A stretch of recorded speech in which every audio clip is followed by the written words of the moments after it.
In terms of team, have you got anybody, is like Tom Cairney available at all, or what's your team needs? No, Tom Kenny's not available, won't be available now. His season's done in that sense. Antonee Robinson, this game comes probably a little bit early for him as well, so he's out. Other than that, everyone else is fit and well. I missed the pre-Southampton press conference, so apologies if I might be repeating questions you've already answered, but I did wonder if getting relegated sooner rather than later, one positive, for want of a better way of looking at it, is that you can start thinking about the summer already. Has that been the case? Have you been having conversations with other people at the club about what your priorities are, what your expectations are for next season? No, not really, Emma. Not at the moment. No, my main priority is the remaining part of this season, really, and that's my main focus at the moment. Any conversations regarding that are not ones I've gone into, because tomorrow night we're playing the second best team in this division, and our focus needs to be on that, and need to end the season in the right way. So big disappointment, of course, this year, and not managed to stay in this league, but there's still a job to do, and that's professional, and have some pride in our performance, and I need to make sure that the squad understand that as well, really, and that's the big challenge for me, and I don't really want to look past that.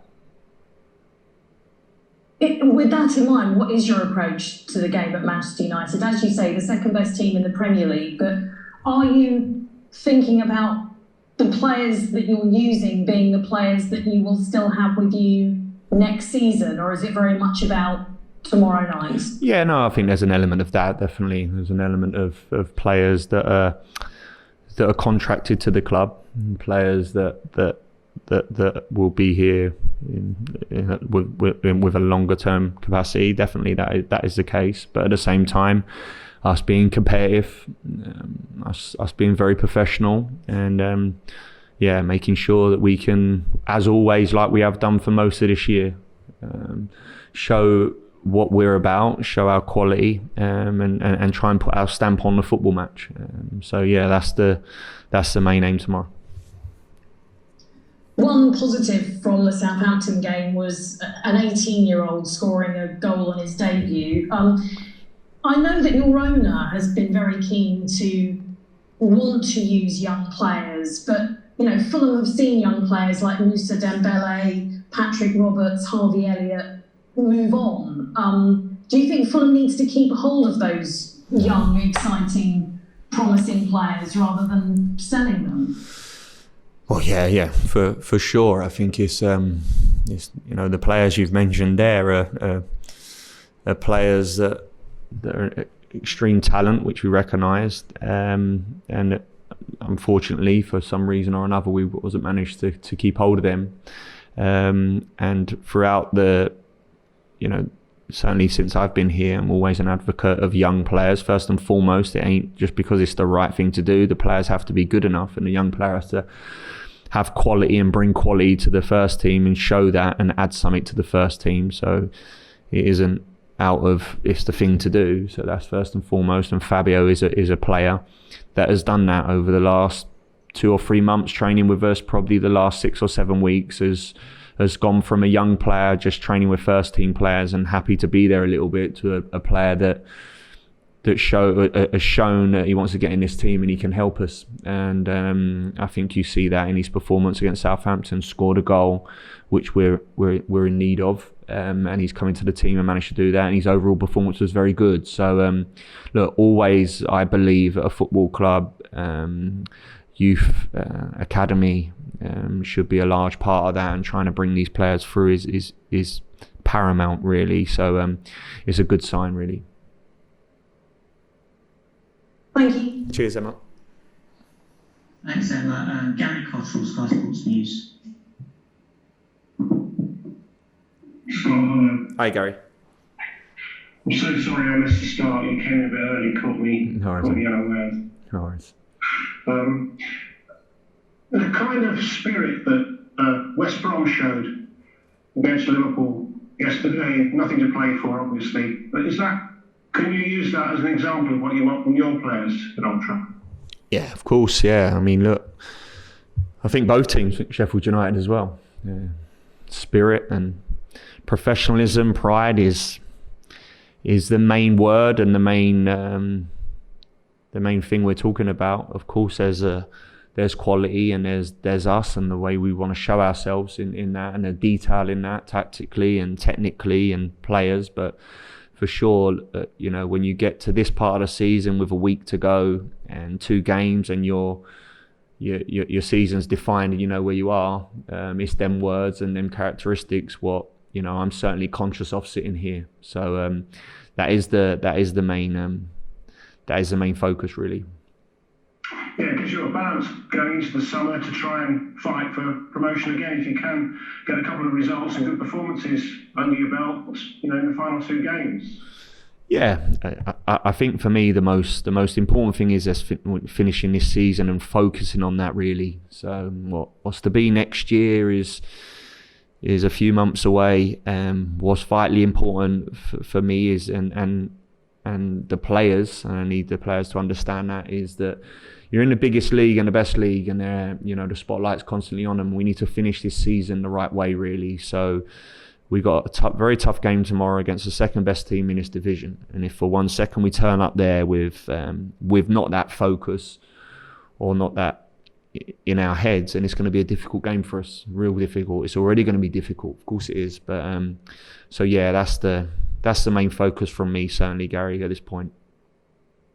And fans in Old Trafford obviously will still be quite empty, but always special place to go to, and they're playing Fulham for their first match with fans in quite some time, so you need to put on a show for that reason as well. Yeah, I think firstly I think all of us are ecstatic with fans entering the stadium. This football stadiums come very sterile. A year ago, maybe more than that.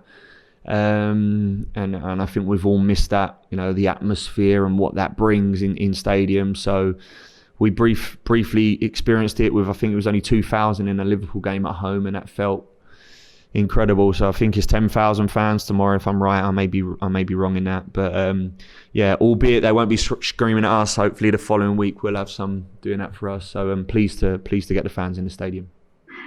You went to Anfield and got a victory. You'd like a bit more of that, I guess, tomorrow? Yeah, for sure.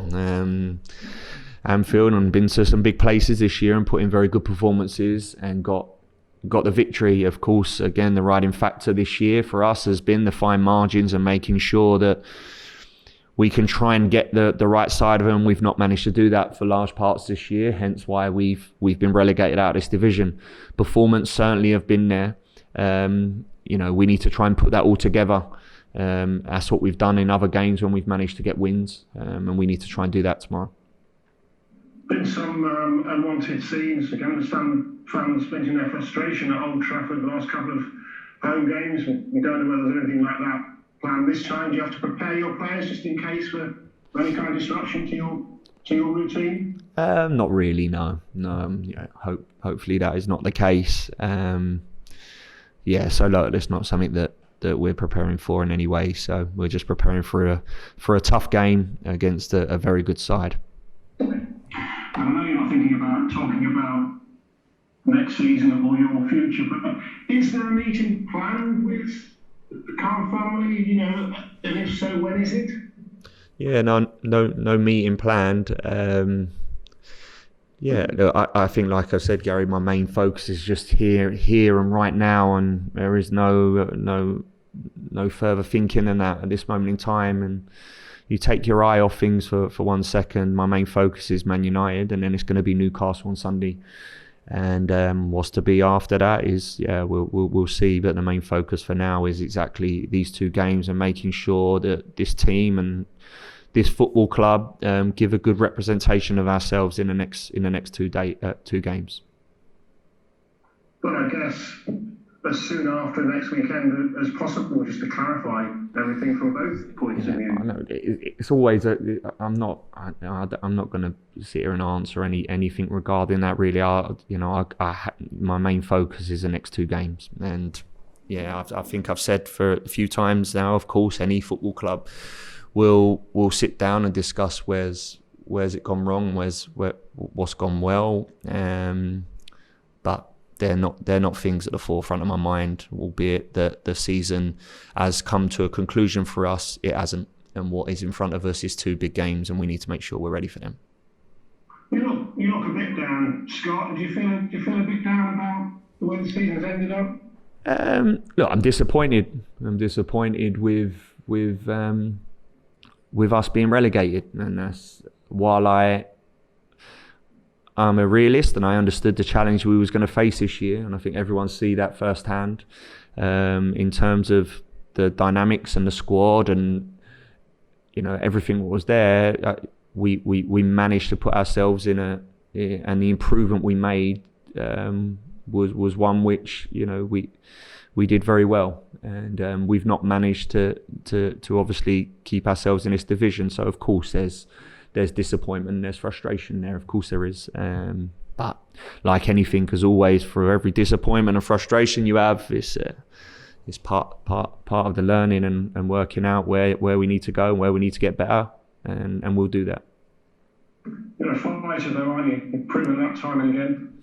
Yeah, definitely. Look, it's the way it is. And that this team and this football club we need to understand that as well. Along anyone's journey, I always say there's bumps in the short term, in a season, in a journey, in a career. There's bumps, and these are the times when you learn, and these are the times when you become better and you become stronger. So there's 2 ways to react in this moment. One is to hide away fear and not look at that. Another way is to brace yourself in again, put your gloves back on, and come again, really. And there's not in question that myself, even my staff, and hopefully this team will not be doing that.